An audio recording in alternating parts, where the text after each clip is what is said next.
Hey guys, super fast video. I just wanted to talk about these Bridgestone Battlax RS11 tires really quick, as that's what came stock on the 2026 Kawasaki Ninja H2, and just kind of talk about them, how they lasted, how they worked, and that way if you're interested in buying these types of tires, at least you'll have an idea of what you're in for. But let me jump right to it.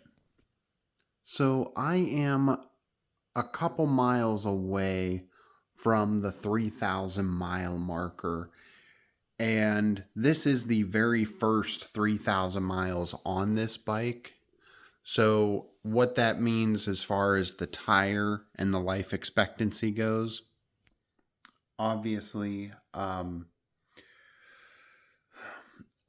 the first 600 miles for the break-in period, you have to pretty much baby the bike, which means you're babying the tire.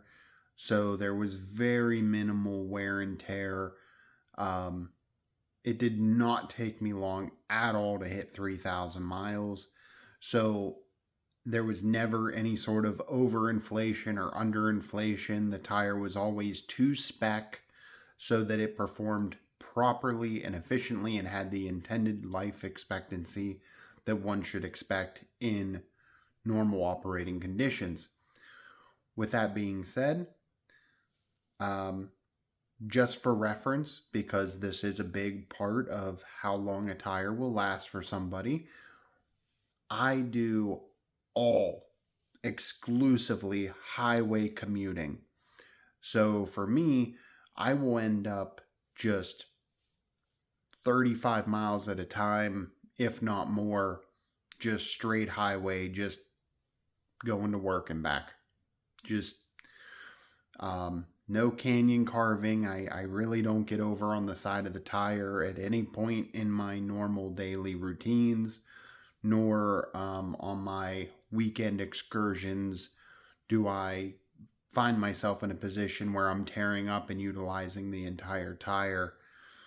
So here's the condition of the tire at this point in time at 3,000 miles, and I'll show you using a 30 seconds tire tread depth gauge as well. All right, so here's where we're at. At this angle, you can see really clearly how much of this tire I've never even touched. And then you can see based on the next color band here, pretty much how much of the tire I've touched. It's hit the ground, but it's not worn in by any means. And then you can see with this discoloration here, pretty much the overwhelming majority of the riding time. This one in particular is obviously a 255 R17, and on the very outer edge, which I'm going to just call it is probably brand spanking new depth for argument's sake. Maybe not, somewhere in the middle. But my very, very outer edge, which has never even hit the ground before, it's giving me a reading of approximately, I'll call that 5/30 seconds. I honestly wouldn't be able to tell you. I can't remember if the day I bought this, I checked it to see how much tread depth it came from the factory with. I can't really say, but here, take a look at this. There is literally still the little flappy, paper thin chafing on the edge of this tire. This part you can see very clearly has never touched the ground, and right here in this crevice there, it reads at 5/30 seconds. Even that second darker area, when I check any of the crevices in there, I'm still also getting about 5/30 seconds. But top dead center, pretty much any of these interior marks, pretty much any of these towards the center, I'm already all the way down to 1/30 second. For anyone who is not located in a state with state inspections, most vehicle state inspections, 30 seconds is the bare minimum to still pass and receive your inspection sticker.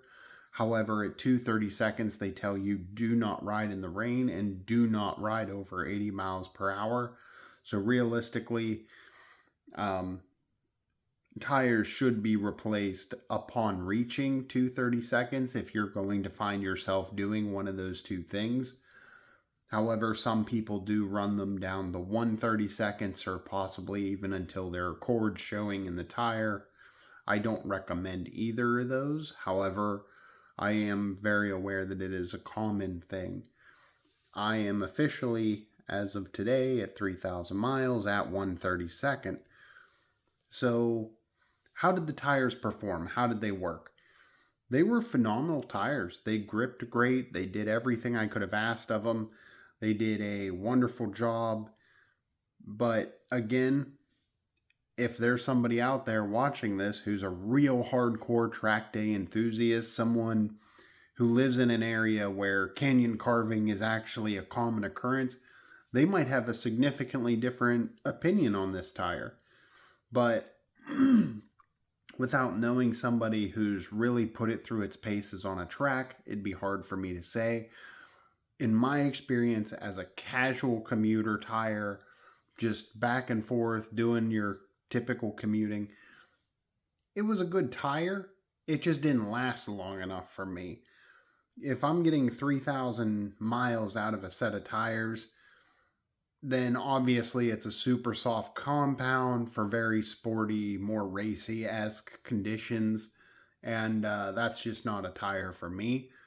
I did purchase Dunlop Q5As in order to replace these. I'm going to be very curious to see how they do and how long they last. As much as I would love to get like a real commuting tire like a Road 6 or a Dunlop Road Smart or possibly a Pirelli Angel GT set, unfortunately the biggest set they make any of those tires in is 190, and this is a 200. So my tire selection is very, very slim, unfortunately. But regardless, this tire did fine. Just didn't get the life expectancy that I feel that the majority of riders are looking for. But that's general gist about the Bridgestone Battlax RS11s. I hope this helped you guys, just in case you're considering it or possibly looking into them. Please feel free to ask any questions in the comments. I'll be more than happy to answer. They usually ding my phone. I will talk to you guys later. Thank you.